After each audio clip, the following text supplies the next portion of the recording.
예수님께서 마태복음 20장 18절로 19절에 이런 말씀을 하십니다. 우리들이 예루살렘으로 올라간다. 내가 대제사장과 서기관들에게 넘겨질 것이다. 그들이 나를 죽이기로 결의를 하였고 이방인들에게 넘겨줄 것이다. 그들은 나를 능욕하고 채찍질하고 십자가에 못 박히게 할 것이다. 하지만 내가 3일에 다시 살아날 것이다. 이런 말씀을 하셨어요. 그러므로 예수님의 오늘 이번 이 예루살렘 방문은 그냥 평범한 여행이 아닙니다. 아주 특별한 방문이죠. 고난을 당하시고 죽임을 당하실 방문입니다.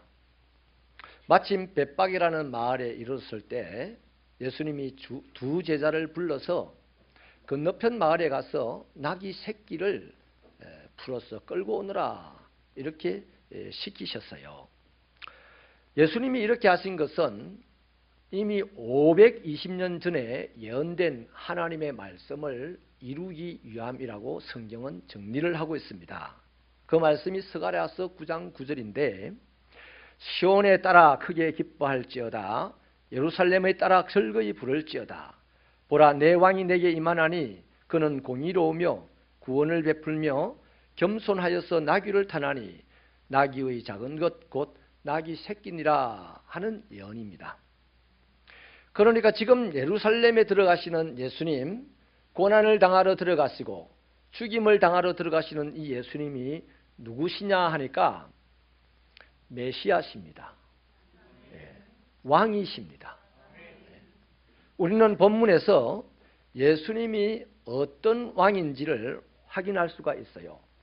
뿐만 아니라 우리가 주님을 따라가는 그리스도인의 삶을 사는 제자라면 이 땅을 어떤 삶의 자세를 가지고 살아야 하는지 그 가늠자를 제공해 주고 있습니다. 예수님이 어떤 왕인지 확실하게 아시고 그 왕의 백성답게 우리의 삶이 제대로 가늠되어져서 산다면 예수님 믿는 사람들은 반드시 이 세상살이에서 승리하고 100% 성공하게 되어 있습니다. 오늘 말씀으로 그 축복을 누리게 되기를 소원합니다. 첫째로요, 예수님은 겸손의 왕이십니다. 우리 5절을 힘차게 읽어봐 주시겠습니까? 시작.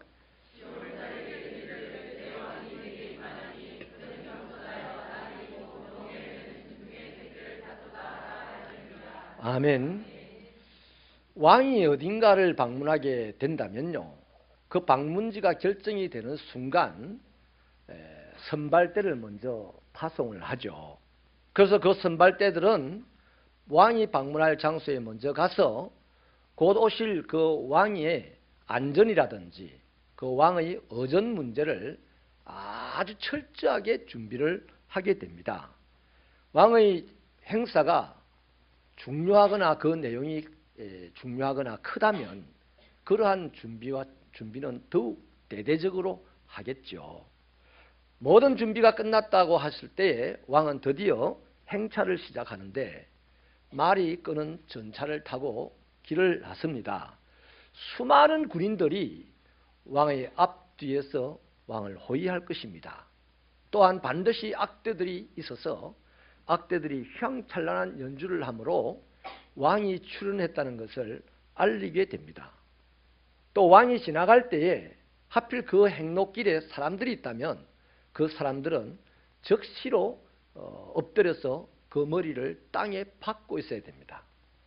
만약에 호기심이라도 있어서 머리를 들었다든지 일어나서 왕을 쳐다보게 될 때에는 그 사람을 불경죄 아니면 암살자로 인정하고 처형을 하는 것입니다. 이러한 왕의 행차의 모습은 왕의 위용과 왕의 그 기세를 과시하고자 하는 것이죠. 그런데요, 오늘 본문에 등장하는 예수님, 성경이 만왕의 왕이라고 했고 메시아라고 했고 예수님 또한 그 말씀을 이루기 위하여서 지금 예루살렘으로 들어가시는데 예수님의 모습은 세상 어느 왕들과는 사뭇 다릅니다. 그에게 권세나 위풍당당함 같은 이런 것들은 하나도 찾아볼 수가 없어요. 말은커녕 낙타를 탔습니다. 그것도 태어나서 사람을 아직 한 번도 모시고 가본 적이 없는 그런 새끼를 탔어요. 안장이 없어가지고 두 제자가 자기 겉옷을 벗어서 낙타의 등에 깔아주어야 했고, 또 길에는 왕이 가라고 지단이 깔려있지 않아서 사람들이 자기들의 겉옷을 벗어서 깔아주어야 했고요. 또 사람들이 나무 가지를 주스다가 주단 대신 깔아주어야 했습니다. 그리고 사람들이 그냥 가지를 흔들면서 호산나를 외치고 있는 거죠. 이렇게 예루살렘으로 입성하는 예수님의 모습은 어떻습니까? 왕의 행진 같습니까? 저는 아닌 것 같아요. 그냥 장난 같아요. 유치하기 짝이 없습니다. 너무 초라합니다. 왕이신 예수님이 도대체 왜 그러실까요? 그 답을 5절이 하고 있습니다. 겸손하였습니다. 왕이 가난해서도 아니고, 예수가 실덕이라서도 아니고, 예수가 아무것도 가질 권세가 없어서도 아니에요. 예수는 겸손하여서 세상 여느 왕이 보였던 그 위풍당당함이나 위세는 보이지 않았던 것입니다. 4절에서 밝힌 대로요, 예수님이 나귀 새끼를 타고 들어오시는 이유는 선지자로 하신 말씀을 이루고자 하심이었습니다. 우리가 아는 예수님은 하늘의 12영도 거느릴 수 있는 분이잖아요. 또 지금도 수만 가지 이적들과 기사들을 일으켰었던 분입니다. 그러므로 최고의 구색을 갖추어서 왕답게 누구도 끽소리도 못할 만한 그런 위세를 가지고 예루살렘에 들어가실 만한 능력도 있고요, 자격도 있는 분입니다.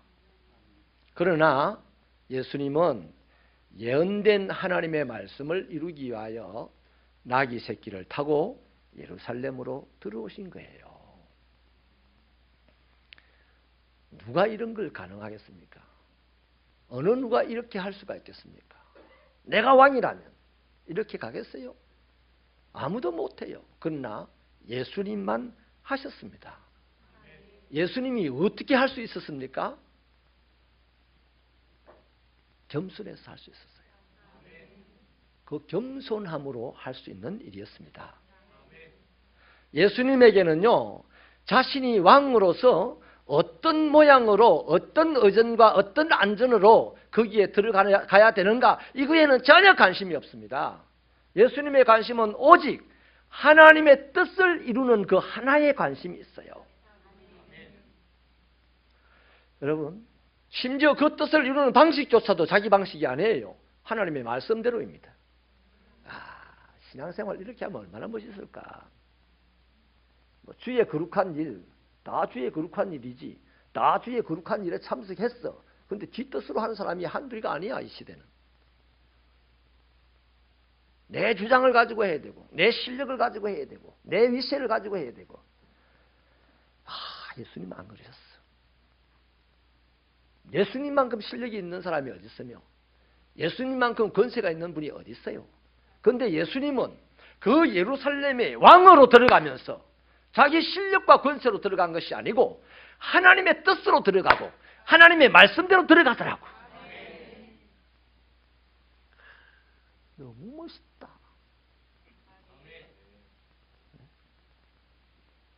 여러분, 이것이 겸손입니다. 안녕하세요, 난 적은 자예요, 이것만이 겸손이 아니고, 그거는 그냥 인간적인 겸손이에요. 하나님의 일을 할 만한 겸손은 하나님의 뜻만을 생각하여 자기를 내려놓을 수 있고, 자기를 내려놓고 일을 하는 중에도 하나님의 말씀대로 일을 하려고 하는 그 사람, 그게 겸손한 사람입니다. 이런 겸손한 사람이 새벽교회에 많이 분포되기를 바랍니다. 잠언 16장 18절은 경고를 해요. 교만은 패망의 선봉이요 넘어짐의 앞잡이라고 했습니다. 베드로전서 5장 5절은 우리에게 경고와 권면을 동시에 하고 있습니다. 하나님은 교만한 자를 대적하시고 겸손한 자들에게는 은혜를 주신다고 했어요. 우리가 잘 아는 잠언 22장 4절은 겸손과 여호와를 경외함에 대한 보상이 재물과 영광과 생명이라고 했습니다. 그러니 여러분, 예수를 믿는 사람은 겸손해야 됩니다. 누가 바르게 예수를 믿느냐? 겸손히 예배를 드리고 겸손히 주의 일을 하고 겸손히 주의 말씀을 따라가는 그 사람이 예수를 잘 믿는 사람이요, 예수 바르게 믿는 사람이요, 그 사람은 반드시 이 세상이 다 망한다 한다 할지라도 그 사람은 성공합니다. 성공 안 할 수가 없어요. 재물과 영광과 생명을 그에게 준다는데. 할렐루야. 만약에 성도가 교만하다는 것은요, 스스로 하나님에게 저주를 받고 망하기로 작정하고 산다는 증거입니다. 반대로 성도가 겸손하다는 것은 주님의 마음으로 살아 하나님이 약속하신 모든 축복을 내 육신으로 살아가는 동안 마음껏 누리겠다고 작정하고 살아가는 것이 바로 겸손한 겁니다. 그래서 우리는 이 고난 주간에 예수님의, 우리의 왕이신 예수님처럼 겸손의 옷을 입고 살아야 되는 거예요. 예수님은요, 만왕의 왕이시잖아요. 만주의 주가 되시잖아요. 그럼에도 불구하고 겸손하셨습니다. 그래서 하나님이 정해놓으신 뜻대로 나귀 새끼를 타고 예루살렘에 들어갈 수가 있었던 거예요. 저는 예수님을 믿고 따르는 새벽교회 성도들이 천국 가기 전에 이 땅에서 다 삶에서 승리하시고 성공하기를 바랍니다. 방법은 바로 이겁니다. 예수님처럼 겸손히 내가 인간관계를 하고 겸손히 주의 일을 하고 겸손히 주님을 섬기며 살아가면 반드시 재물과 영광과 생명이라는 승리와 성공의 복을 얻습니다. 두 번째로 우리 예수님은 구원의 왕이십니다. 우리 9절을 같이 힘차게 읽어주십시오. 시작.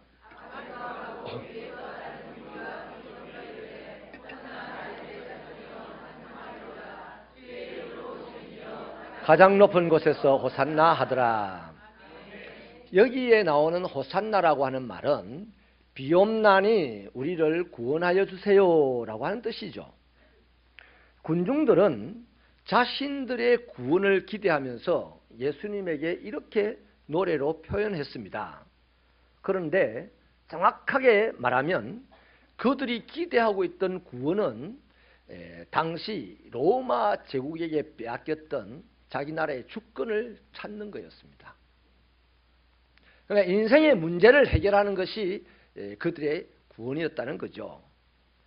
사실 그들은 지금까지 예수님을 이렇게 알고 있어요. 예수님은 수많은 병자들을 고쳐주셨고 또 오병이어의 기적으로 굶주린 사람들을 배부르게 먹을 수도 있게 해주셨고 또 심지어는 며칠 전 이웃 동네에 나사로가 죽었는데 나흘 만에 살려주는 것도 보고 들었습니다. 그 예수에 대하여 아는 지식을 가지고 달려나와서 예수님이 예루살렘에 들어간다고 하니까 이제는 우리를 이 로마의 압제에서 건져주시고 이제는 우리를 이 병마에서 건져주시고 이제는 우리를 이 가난에서 건져주시고 그래서 우리를 살게 해주세요, 이 말이었어요. 여러분, 그런데 우리 예수님은 그거 위해서 이 땅에 오신 분이 아니에요. 예수님이 우리 병 고쳐주고 가난한 우리 부자 되게 해주고 망한 우리를 흥하게 해주려고 예수님이 이 땅에 오신 게 아니에요. 예수님의 사역을 보면 병도 고치시고 망한 자를 흥하게도 하시고 가난한 자를 부하게도 하셨지만 그걸 하신 이유는 네가 나를 믿으라 이 말입니다. 예수 믿으라고 하셨지 그것을 목적으로 예수님이 오신 거 아니에요. 오늘 우리들의 신앙이 여기를 뛰어넘어야 돼. 뛰어넘어야 돼. 예수님이 이 땅에서 만약에 그러한 문제만을 해결해 주는 것을 목적으로 이 땅에 오셨다면 굳이 나귀를 타고 오시면 안 되죠. 하늘의 불병거를 타고 오셔야 됩니다. 또 선지자의 예언대로 하실 필요도 없어요. 오히려 더 수많은 군대를 동원해야 되고 이 7대2 같은 사람들, 얼치기 같은 사람들과 사람들의 호의를 받으면 안 되죠. 다 물리치고 헤롯이 호의를 받는 사람보다 더한 로마 병정들을 수만 명을 끌고 들어가야 되는 거예요. 그리고 저 어디예요? 로마에 있는 시즌은 갑자기 죽어버리고, 헤롯은 벌벌벌벌 떨다가 빨가벗고 예수님 앞에 나와가지고 막 절을 하고 막 이러면서 예루살렘으로 들어가면 돼요. 그런데 예수님께서는 그렇게 하지 않았어요. 그냥 별볼 없는 보잘것없는 사람들에게 둘러싸여서 연약한 나귀 새끼를 타고 들어가면서 성경이 예언된 대로 왕이 되어 들어간 거예요. 자, 그럼 여러분, 예수님이 이 땅의 사람들의 병을 고쳐주거나 가난한 자를 부하게 해주거나 뭐 죽은 자를 살려주거나 이러려고 오신 게 아니면 뭐하러 이 땅에 오셨냐 말이에요. 예수님이 이 땅에 오신 이유는, 또 예수님이 뭐하라고 오늘 거기에 고난받으러 죽임당하러 들어가시냐는 거죠. 그 이유는 이 땅에 있는 사람들의 죄와 허물로 죽은 영혼을 살려내기 위해서입니다. 그들을 사망 가운데 갇혀있는 그들을 영원한 생명 가운데로 이끌기 위해서 오신 거예요. 예수님의 오신 목적은 훨씬 더 차원이 높다는 겁니다. 우리 영혼을 위해서요. 그래서 사도 요한은 그 가이오 장로에게 내 영혼이 잘된 것 같이 내가 범사에 잘되고 강건하기를 내가 간구하노라, 그렇게 기도한 거예요. 영혼이 잘된 사람이 돈을 벌어야 그 돈이 하나님의 나라를 아름답게 만드는 데 쓰임을 받고 세상을 행복하게 만드는 게 되는 거예요. 영혼이 건강한 사람이 권력을 잡아야 그 사람을 통하여서 하나님의 왕성한 나라가 이루어지는 거예요. 그런데 만약에 영혼이 건강하지 못한 사람, 영혼이 엉망인 사람이 돈을 많이 벌었어요. 그 돈 때문에 죽어. 영혼이 건강하지 못한 사람이 권력을 잡았어요. 그 사람은 영혼이 건강하지 못하여서 권력 때문에 살해당한다니까. 확실한 거 아니에요, 이거? 그래서 사람은 영혼이 분명해야 됩니다. 영혼이 건강해야 됩니다. 영혼이 잘 돼야 됩니다. 영혼부터 잘 되고 봐야 돼요. 그런데 오늘 시대 대부분의 그리스도인들이 영혼에 관심이 없어요. 육신의 일부터 잘 되기를 바라는 거예요. 이것이 뒤집어지지 않는 한은 하나님이 말하는 기독교는 없어요. 이 고난주간에 예수님이 오신 목적, 내 일생을 잘되게 하기 위하여서가 아니라 내 영혼을 잘되게 하기 위해서 오셨다는 이 사실에 붙잡혀서 그분을 붙잡는 시간이 되시기를 축원합니다. 축원합니다. 여러분, 마태복음 20장 28절에서 예수님이 직접 밝히기를 인자가 온 것은 섬김을 받으려 함이 아니고 도리어 섬기려 하고 오히려 자기 목숨을 많은 사람의 대속물로 주기 위하여 오셨다, 이랬어요. 이보다도 훨씬 더 먼저 예수님이 태어나시기도 전에 천사가 또 이러한 사실을 알려주죠. 마태복음 1장 20절인데 아들을 낳을 것인데 이름을 예수라 해라. 이는 그가 자기 백성을 저희 죄에서 구원할 자이심이라. 죄에서 구원하려고 이 땅에 오셨다는 것을 말하고 있는 거예요. 그렇습니다. 예수님은 우리를 죄와 사망에서 구원하기 위해 오신 메시아예요. 죄와 사망까지 다스리시는 왕으로 오셨다 이 말이죠. 그런데 당시 이스라엘 백성들은 이러한 예수님을 알지 못했습니다.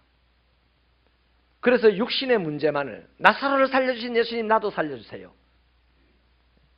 저 가부를 부유하게 해주신 예수님 나도 부자되게 해주세요. 뭐 이런 것만 이제 구하고 있는 거죠. 그래서 이 사람들이 나중에 어떻게 됩니까? 이틀 후에 데모를 합니다. 빌라도를 향하여서 옥에 갇혀있는 바라바를 살려주시고 예수를 죽이시오라고 데모를 하자 얼마나 그 데모가 컸던지 빌라도가 캥겨가지고 예수를 십자가에 못 박으라 내주고 바라바를 풀어줬어요. 자기 일신의 유익을 위하여 예수 믿으면 언젠가 이 사람들처럼 예수 배반해서 예수 죽이라고 소리치는 사람이 되는 거예요. 그러나 예수가 나의 영혼의 구원을 위하여 오셨다는 사실을 믿으면 예수를 위하여 사는 사람이 되고 예수를 위하여 죽는 사람이 되고 그래서 예수와 함께 다시 사는 사람이 되는 거예요. 이 역사가 이 고난의 주간에 저와 여러분에게 있게 되기를 축원합니다. 사랑하는 여러분, 우리는 이 세상에 살지만 하늘의 시민권자입니다. 이 말은 달리 표현하면 이 세상에 살지라도 세상의 문제보다도 영적인 문제를, 육체의 문제보다도 영혼의 문제를 훨씬 더 중요하게 생각하고 살아가는 사람이라는 얘기예요. 근데 이런 사람이 오늘 그리스도인중에 그렇게 많지 않은 것이 아픔이죠. 고난주간에 예수님이 창에 찔리고 이런 것 때문에 아파하지 마세요. 내가 세상보다 이 영혼을 귀중하게 여기지 않는 것 때문에 아팠어요.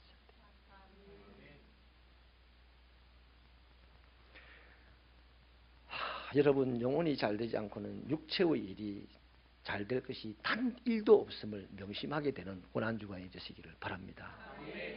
인디언 부족의 성년식 이야기입니다. 그들은 성인이 되는 남녀 소년 소녀들에게 소쿠리를 하나 딱 주면서 엄청나게 큰 옥수수 밭을 이제 걸어가게 하는 거죠. 그러면서 이제 미션을 줍니다. 너희들이 목적지에 도착할 때까지 너희가 보기에 가장 좋은 옥수수 열매 하나만을 따서 소쿠리에 담아 온나, 이렇게 미션을 주는 거예요. 근데 조건은 절대로 다른 것과 바꿀 수 없다. 또 지나간 길을 다시 돌아올 수 없다 하는 조건을 줘요.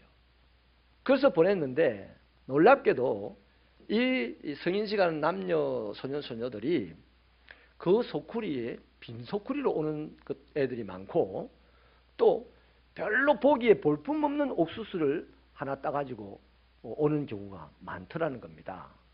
왜 그런가 하니까 얘들이 그 먼 옥수수 길을 고랑을 따라 쭉 걸어가면서 처음에 자기 눈에 아름답고 탐스러운 옥수수를 봤어요.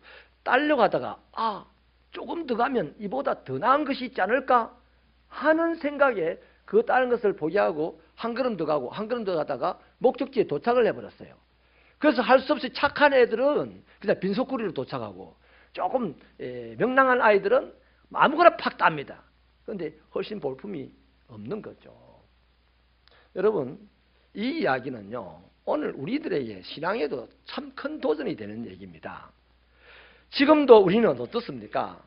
세상의 것과 예수님의 것, 이것을 비교하다가 예수님을 이 땅에 살아가는 동안 놓쳐버릴 때가 너무나 많지 않습니까? 예수님은 우리의 구원의 왕입니다. 변하지 않는 진리입니다. 그런데 이 예수 외에 세상에서 뭔가 더 좋은 것이 있나 싶어서 예수님을 꽉 못 붙잡아. 붙잡은 척하고 같이 가면서 세상에 뭔가 좋은 것이 팍팍 잡아. 그래서 다람쥐 쳇바퀴 하듯 구질구질한 모습으로 인생을 살아가는 그리스도인이 되어버리는 거죠. 여러분, 우리의 구원의 왕이라는 이 사실은 절대로 변함이 없으니 이 세상에 예수보다 더 좋은 것이 없는 줄로 믿으시면 두 손 들고 아멘입니다. 아멘. 그러므로 그것이 사실이라면, 여러분의 고백이 사실이라면 이 예수만 꽉 붙잡고 가야 돼. 그래야 내 영혼이 구원받고 내 영혼이 구원받아야 내 삶이 잘 되는 거야. 세 번째는요, 예수님은 침묵의 왕이십니다. 10절을 우리 읽어봐 주실래요? 10절 말씀 시작.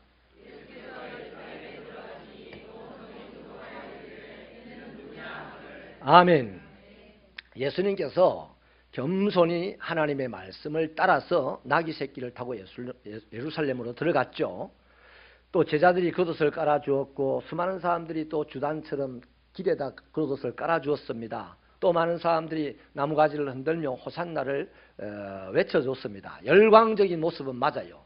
근데 열광적인 모습일수록 더 이상해, 더 촌스럽고, 그때에 예루살렘 성 내의 사람들의 반응이 궁금하지 않습니까? 지금 예루살렘 성 밖에서는 이 얼치기 같은 사람들이 그냥 열광적으로 어떻게 하면서 지금 예루살렘 안으로 옵니다. 그때 예루살렘 성 안의 사람들 반응을 보니까 성경은 온 성이 소동했다 그래요.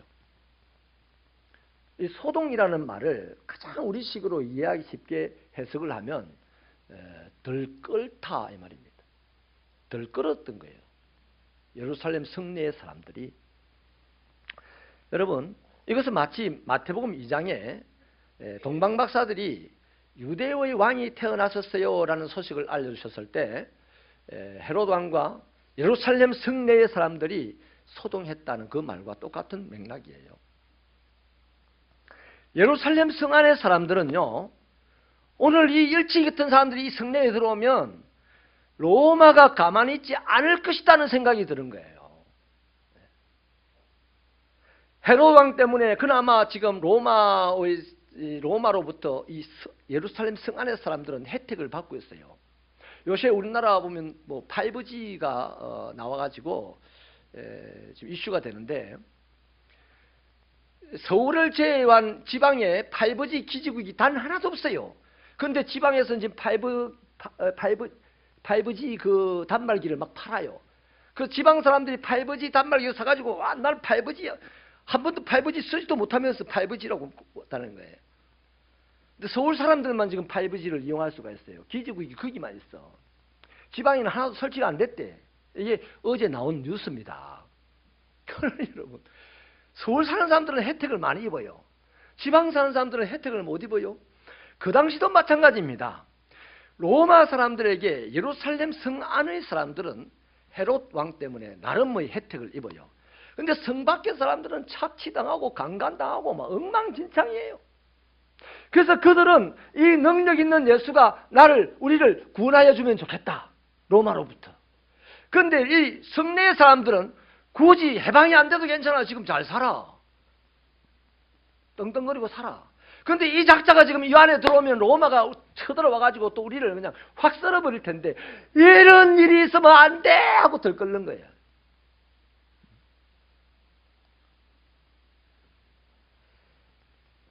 교회 안에서도 들끓는 사람 많아요. 가만히 보면요, 자기 뜻이 안 이루어지면 들끓어. 목회를 하면서 가만히 보면 들끓는 사람은 다른 거 없어. 자기 뜻이 이루어지지 않으면 들끓어, 소동해. 여러분, 상식적으로 지금 이 로마가 예루살렘 성 안의 사람들이 들끓고 있어요. 또 성 밖에서 지금 자기와 함께 오는 사람들이 막 열광적으로 소리치고 있어요. 그런데 예수님은요, 이런 상황에서 로마 성 안의 사람들 보고 자기를 해명해 줘야 되지 않겠습니까? 예, 걱정하지 마세요. 나는 로마를 대적하고 뭐 이런 왕이 아닙니다. 이렇게 해명을 해 주시든지, 아니면 실력을 발휘해야 되죠. 조용히 해라, 내가 왕 맞다. 난 로마가 아니라 전 세계를 내가 구원할 왕이다. 뭐 이러면서 설명을 막 해야 됩니다. 또 설명까지 안 하더라도 자기 세력을 모아야 되지. 자기 세력이 이미 있어, 얼치기들이지만 예수님을 찬양하는 세력들이 있어요. 그러면 더 많이 찬양하라고 막 국도다 주고 막 이렇게 해야 되고 하잖아요. 그래서 예루살렘 성 안의 사람들도 와, 저분이 대단한 사람이구나 하고 함께 몰려와서 고민 안 하고 예수님을 따라오는 사람으로 만드는 노력을 해야 되잖아요. 그런데 예수님이 전혀 안 하시잖아요. 그냥 타고 가던 나귀 새끼를 그냥 조용히 타고 가십니다. 예루살렘 성 밖에서 자기 때문에 환호를 하든지 말든지, 예루살렘 성 안에서 자기 때문에 들끓든지 말든지, 예수님은 거기에 대해서 해명도 하지 않으시고 거기에 대해서 뭐 특별히 좋다 하지도 않으시고 아무런 반응을 안 하면서 그냥 당신 갈 길을 가시는 거예요. 왜 그러셨겠어요? 따라하십시다. 여호와 앞에서 잠잠할지어다.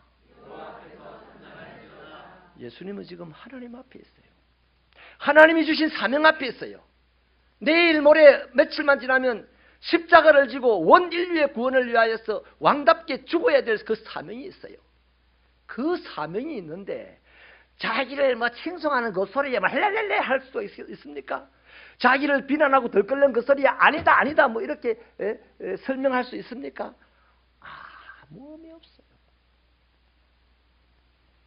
그들이 환호를 하든지 그들이 들끓든지 그냥 주님은 침묵하실 뿐입니다. 여러분, 예수님이 성 안에서 당신 들어오면 로마가 쳐들어와서 우리 못 살게 된다고 막 들끓을 때 더 세게 들끓으면 예수님이 알았습니다, 안 들어갈게요, 이럴까요? 로마 성 밖에서 나귀를 타고 있는데 사람들이 막 호산나 찬송하니까 예루살렘 성 안에 안 들어가고 그들 앞에서 그냥 호산나의 역사를 일으켜주고 그러실까요? 아니잖아요. 예수님 할 일은 예루살렘 성 안에 들어가는 겁니다. 그래서 그 사람들하고 시시비비를 가릴 이유가 없어요. 무의미한 거거든요. 얼마 있지 않아서 무서운 십자가를 져야 된다는 이것만이 예수님에게는 의미였습니다. 그래서 침묵한 거야. 교회 안에서 사역을 맡은 부장님 여러분, 구역장님 여러분, 중직자 여러분, 여러분에게 하나님께서 맡겨주신 사명만이 여러분의 신앙생활의 의미요. 그 의미를 제쳐두고 내려두고 온갖 시비 잡탕거리를 하면 되겠습니까? 안 되지. 시끄럽지. 소동하지. 하나님은 그런 걸 원치 않는 분이잖아. 그런데 보십시오. 주님의 침묵은 결코 의미가 없는 것이 아닙니다. 매우 의미가 있어요. 예수님의 침묵은 현실 가운데 하나님이 주신 사명을 수용하는 행동이었어요. 또 한 가지, 더 나아가면 모든 자신의 삶을 하나님께 맡기는 기도였습니다. 침묵이라는 게 그거예요. 예루살렘으로 들어가는 지금 이 순간에도 찬양의 소리가 들리지 않습니다. 소동의 소리가 들리지 않습니다. 오로지 며칠 전에 이 잔을 내게서 물리쳐달라고 했는데 하나님은 물리쳐주지 않았습니다. 자기 사명으로 그대로 받았습니다. 그리고 그 사명을 이루어가기 위해서는 아직도 힘이 필요합니다. 그래서 침묵하며 하나님에게 매달리는 기도지요. 이 힘을 얻기 위해서 침묵하며 하나님만을 바라봤던 것이 바로 예수님의 침묵하며 예루살렘 성에 들어가는 겁니다. 예수님이 십자가를 짊어지고 이제 골고다로 올라갈 때도 보십시오. 수많은 사람들이 침을 뱉습니다. 조롱을 합니다. 발길질을 합니다. 채찍을 때립니다. 얼마나 할 말이 많겠어요. 한마디만 하고 가자 하고 십자가를 딱 내려놓고 네 두고 보자. 이 한마디 했습니까? 안 했어. 마치 어린 양이 도수장에 끌려가듯이 묵묵히 침묵하면서 가시더래요. 사랑하는 여러분, 우리 주님의 모습을 통하여 침묵에 힘이 있다는 사실을 깨달으시기를 바랍니다. 말을 잘하는 사람이 존경을 받는다고 생각하기가 쉬워요. 천만에요. 말 잘하는 사람 존경받는 법이 없습니다. 진짜는 침묵하는 사람이 존경을 받습니다. 우리 종교계의 노벨상이라고 하는 템플턴상을 받았던 한경직 목사님, 전 세계 개신교 교회 역사 속에는 우리나라보다 더 유명한 사람입니다. 더 큰 인물이에요. 이 한경직 목사님의 특징은요, 바로 침묵입니다. 여러분, 그 당시 수만 명이 되는 교회를 이끌어가면서 한경직 목사님이 다 찬송하는 소리만 들었겠습니까? 그럼 2단까지. 또 그 많은 사람들 중에 한경직 목사님 비난하는 사람이 없었겠습니까? 세상에 설교를 제일 잘한다고 소문난 이동원 목사님, 그 지구촌교회 성도들이 이동원 목사님 설교 못한다고 떠나는 사람도 많대네. 그분의 간증이었습니다. 그래서 사람이 일을 하다 보면 비난하는 사람도 있고 칭찬하는 사람도 있어요. 거기에 휘둘리면 안 돼. 이 사람이 바로 한경직 목사님이었습니다. 자기를 칭찬하면 감사합니다. 자기를 비난하면 그럴 수도 있군요. 사랑하는 여러분, 오늘 우리가 살다 보면 나하고 안 맞는 사람의 이야기를 들을 수가 있어요. 내 생각과 다른 사람의 얘기를 들었거든. 그냥 갸우뚱 한번 하세요. 또 나랑 생각이 비슷한 사람 만나서 내가 칭찬을 많이 받습니까? 그냥 땡큐 한마디 하세요. 그게 훨씬 더 큰 힘입니다. 침묵을 잘하는 사람을 보고 사람들이요, 신비감을 느껴요. 도대체 저 사람 안에는 뭐가 있는데 내가 이렇게 비난해도 말 한마디 하지 않고 자기 갈 길을 갈까? 나중에는 존경하게 되죠. 성경은 그를 일컬어서 평화를 만드는 하나님의 아들이라고 합니다. 그러니 사랑하는 여러분, 이 침묵이야말로 이 혼란한 시대, 시끄러운 시대에 하나님 나라의 평화를 만드는 가장 강력한 힘이 되는 것이죠. 하나님께서 우리에게 입 하나와 귀 두 개를 주신 이 창조의 신비의 이 몸, 입 하나 귀 두 개 주신 이유가 뭐겠어요? 입을 한 두 개 줬으면 난리가 났을 거라. 하나만 준다도 이렇게 시끄러운데. 입을 두 개 주신 게 두 개 안 주신 게 천만다행이에요. 귀 두 개, 입 하나라는 것은 듣는 것을 말하는 것보다도 배로 해라는 얘기 아니겠어요? 우리 몸을 하나님이 창조하셨다면. 맞습니까? 그래서 저와 여러분이요, 복음을 증거할 때 말고는 말수를 되도록이면 줄이고요, 다른 사람의 이야기를 많이 듣는 분들이 되시기를 축원합니다. 침묵이 더 큰 힘입니다. 예수의 이 침묵, 지금 죽을 수밖에 없는 이 절체절명의 상황에서 얼마나 할 말이 많겠습니까? 그러나 단 한마디도 하지 않으셨던 이 예수의 침묵이 오늘 이 시대에 믿는 자들에게 필요하다는 거예요. 말씀을 마치겠습니다. 예수님은 왕입니다. 저와 여러분은 그의 백성입니다. 왕에게는 권력이 있어요. 권력이라는 것은 힘입니다. 백성들에게는 왕의 뜻에 따를 의무가 있어요. 만약에 백성들이 왕의 뜻을 따르지 않으면 왕은 그 권력으로 백성들을 때릴 것입니다. 인정하십니까? 예수님은 사랑이라고 거기만 매달려가지고 예수님은 절대 나를 안 때린다 이런 생각하지 마세요. 때려서 고쳐가지고 당신의 뜻을 이루시는 분이라. 왕의 권력은 사실 우리를 행복하게 해주기 위해서 필요한 권력인데 하나님의 백성들을 두드려 패는 데 사용하면 되겠습니까? 저와 여러분이 하나님의 그 권력 안에서 축복을 누리는 인생이 되기를 바랍니다. 이제는 이 고난주간에 우리 하나님의 권위를 우리가 만들어 드리십시다. 권력은 법으로 만들어지지만 권위는 사람들이 만들어 드리는 겁니다. 그래서 우리가 이 고난주간에 세상을 구원하러 오신 이 왕 예수님이 겸손하시더라, 구원자시더라, 침묵하며 가시더라, 이것을 본받아 우리들의 삶에도 침묵함으로 겸손히 예수만을 붙잡고 열심히 한 주간을 달려보셔서 그분의 권위를 세워드리는 고난주간이 되기를 축원합니다. 기도하십시다.